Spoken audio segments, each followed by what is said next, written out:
मैं कनिका आपके सामने हमारी लाइफ के उन तमाम मुद्दों को कुछ बेसिक साइकोलॉजिकल फैक्ट्स के साथ बताना चाहती हूँ जो कि हमारी ज़िंदगी के लिए बहुत ज़्यादा ज़रूरी बन चुकी है और जिसको हम शायद कहीं ना कहीं इग्नोर कर देते हैं। जी हाँ दोस्तों, साइकोलॉजी वर्ड सुनकर डरिए मत, बल्कि यही है वो जिससे आप अपने आप को और दूसरों को समझ सकते हैं, जो आपको आगे बढ़ने में मदद करता है। मैं आज बात करने वाली हूँ उस अहम टॉपिक पर जो सबसे ज़्यादा चर्चित है और जो आने वाले समय में हमारी मदद भी करेगा।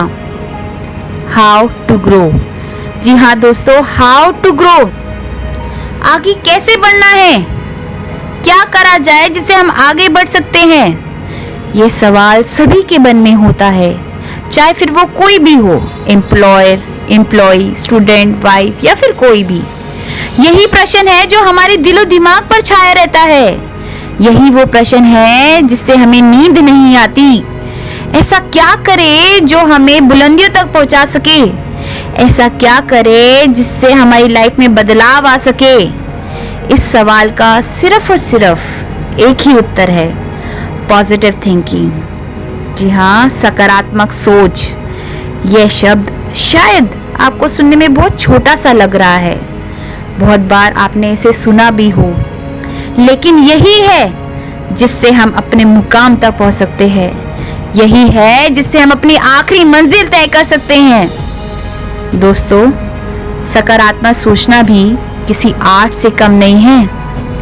आपको पता है, हमारे सामने 3 तरह के रास्ते होते हैं। एक रास्ता वो जिसमें लोग पैसा कमाना चाहते हैं, जो पैसे के लिए कुछ भी कर सकते हैं, जो दूसरों को गिराकर ऊपर उठना चाहते हैं। तो दूसरा रास्ता वो जिसमें हर दूसरा इंसान एक दूसरे को फॉलो करता है, एक दूसरे को कॉपी करता है। उसने ऐसा किया है तो मैं भी वैसा करूंगा, वो इंजीनियर बना है तो मैं भी इंजीनियर बनूंगी, वो सीए बना है तो मैं भी सीए बनूंगा। तो तीसरा रास्ता वो जहां पर वही लोग जाते हैं जिनके पास खोने के लिए कुछ नहीं होता, जो किसी ना किसी खोज में लग जाते हैं, जो भीड़ से कुछ ऊपर उठना चाहते हैं, जो भीड़ से कुछ अलग करना चाहते हैं। ऐसे लोग अपना रास्ता खुद बनाते हैं ताकि दूसरे उन्हें फॉलो करें। तो दोस्तों, आपको कौन सा रास्ता चुनना है, ये आपको खुद डिसाइड करना होगा। आपको पता है, जब हम दूसरों को क्रिटिसाइज करते हैं या दूसरों के बारे में कुछ गलत सोचते हैं, तो हमारी खुद की ही बॉडी में 2 ऐसे हार्मफुल केमिकल्स रिलीज होते हैं जो अच्छे नहीं होते, जो पूरी बॉडी में फैल जाते हैं और हमारी बॉडी को सड़ा देते हैं, जिससे हमारे माइंड पर भी वो इफेक्ट पड़ता है और कहीं ना कहीं वो नेगेटिविटी भी आने लगती है, जिसे हम चाहकर भी नहीं रोक पाते। तो अब हमारे दिमाग में ये आता है बार बार कि क्या पॉजिटिव है, क्या नेगेटिव है, कैसे हम डिफाइन करें कि ये पॉजिटिव है या ये नेगेटिव है। दोस्तों, ये सिर्फ और सिर्फ हमारी सोच है, एक मेंटल इंटरप्रिटेशन। मान लो कि हम किसी और के सामने जाने अनजाने में किसी की भी बुराई कर रहे हैं, तो हम कहाँ अपने आप को गलत मानते हैं, पर जब वही वो सिर्फ देख कर हमारे बारे में कुछ नॉर्मली कह भी रहा होगा, तो हमें ऐसा लगता है कि वो हमारे बारे में कुछ नेगेटिव ही बोल रहा है। तो ध्यान रखना, आप उस समय ये एक्सेप्ट कर रहे हो कि आपके अंदर कोई ना कोई वीकनेस है जो लगातार आपको परेशान करती रहती है। दूसरों की बुराई करके औरों को इम्प्रेस करना बंद करो। First try to impress yourself with the power of positivity. अपने आप को इम्प्रेस करो, वो जरूरी है। पर हम ऐसा समझते कहाँ हैं? आजकल हर दूसरा इंसान कंफ्यूज है। उसे सेल्फ एनालिसिस करने को कहो तो वह सेल्फ डाउट करने लग जाता है, या वो डर जिसकी वजह से कुछ करना भी चाहे तो रुक जाता है। बस इन सवालों में ही हम उलझते रहते हैं। हम हमेशा किसी भी सिचुएशन की ब्लैक साइड्स को ही क्यों देखें, क्यों ना उसकी ब्राइटर साइड्स को निकाला जाए। दोस्तों, हम अपनी लाइफ में बहुत लोगों के एक्सपीरियंसेस से बहुत कुछ सीख सकते हैं। आपको एक नाम तो शायद पता ही होगा, थॉमस एल्वा एडिसन। जी हाँ दोस्तों, थॉमस एल्वा एडिसन। ये वही है जिनको बचपन में स्लो लर्नर की वजह से स्कूल से बाहर निकाल दिया गया था। वो खूब रोए, वो खूब चिल्लाए, गुस्सा भी आया। माँ से बोले, माँ क्या मैं कभी अब स्कूल नहीं जा पाऊंगा? माँ ने सिर्फ यही कहा, बेटा तुम्हारी खुशी तुम्हारे हाथ में है, दूसरों को अपनी खुशी छीनने का मौका मत दो। बहुत सारी चीजें जिंदगी में हमारे कंट्रोल में नहीं होती, पर कंट्रोल कर सकते हैं तो अपनी थिंकिंग।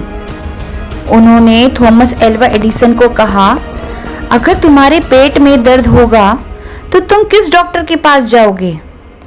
उसके पास जो बिना तुम्हें देखे, बिना तुम्हें समझे तुम्हें पेन किलर लिख देता है, या उसके पास जो तुमसे पूछे कि तुमने ऐसा क्या खाया जिससे ये दर्द हो रहा है, ऐसा क्या किया कि जिससे ये दर्द झेलना पड़ रहा है?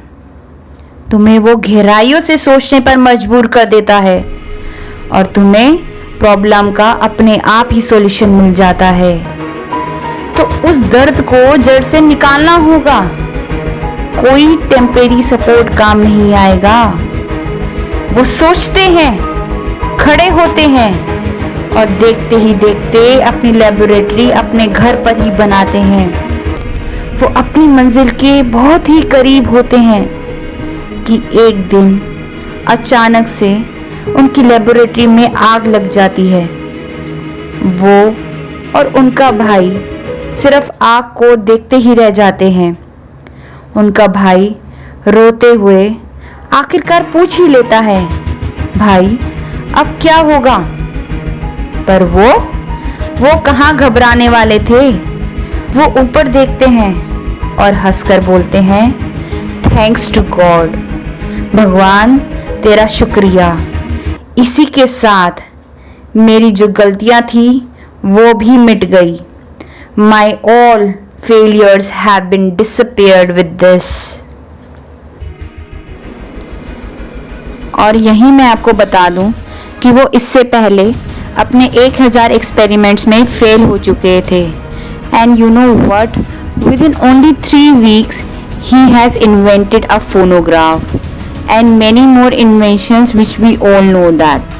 दोस्तों, कभी कभी अपॉर्चुनिटी हमारे हाथ में ही होती है, बस अपने इम्पेशंस की वजह से हम उसे खो देते हैं।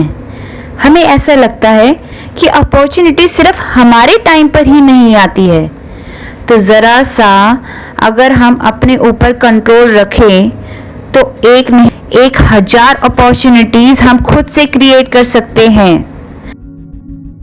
एक डेली ट्रैवलर जो रोज ट्रेन से अपने काम पर जाता है, आज उसे किसी बहुत इंपॉर्टेंट काम से जाना होता है। वो स्टेशन पर खड़ा होता है, टाइम देखता है, ट्रेन नहीं आती, इधर उधर देखता है, लोगों से पूछता है, पर फिर भी ट्रेन दूर दूर तक नहीं दिखती। उसे ऐसा लगता है कि ट्रेन अब नहीं आएगी, और जैसे ही वो रेलवे स्टेशन से बाहर आता है वैसे ही ट्रेन आ जाती है।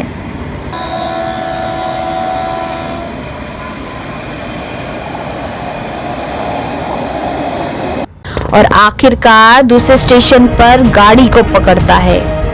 तो हो सकता है एक अपॉर्चुनिटी हमारे हाथ से निकल गई, लेकिन दूसरी अभी बाकी है दोस्तों। तो यारो, अपनी ट्रेन को छूटने मत दो, खड़े हो, भागो, संभलो और दूसरी ट्रेन को पकड़ो। एक निकारा निहत्था इंसान हर एक अपॉर्चुनिटी में से प्रॉब्लम्स निकालता है, और एक बुद्धिमान इंसान हर एक प्रॉब्लम में से अपॉर्चुनिटी निकालने की कोशिश करता है। कैसे जब कोई भी स्मार्टफोन खरीदते हैं तो बेस्ट से बेस्ट वर्जन चूज करते हैं, तो ये तो जिंदगी का सवाल है, be the best version of yourself. याद रखो, जब किसी कंप्यूटर में कोई वायरस घुस जाता है तो कैसे उसे रीसेट करते हैं, ऐसे अपनी जिंदगी, अपनी थिंकिंग को कब रीसेट करोगे, कब रीसेट करोगे? अगर आपको लगे कि मैंने आपकी थोड़ी सी भी हेल्प करी है और अगर ऐसे ही और वीडियोस देखना चाहते हैं तो प्लीज़ चैनल को सब्सक्राइब करिए और साथ ही में नोटिफिकेशन बेल को भी दबाओ ताकि आने वाली वीडियोस की आपको अपडेट मिलती रहे। अगर आपको वीडियो ज़रा सी भी पसंद आई तो प्लीज़ इसे लाइक करें और अपने फैमिली मेम्बर्स के साथ इसे ज़रूर शेयर करें। Thank you.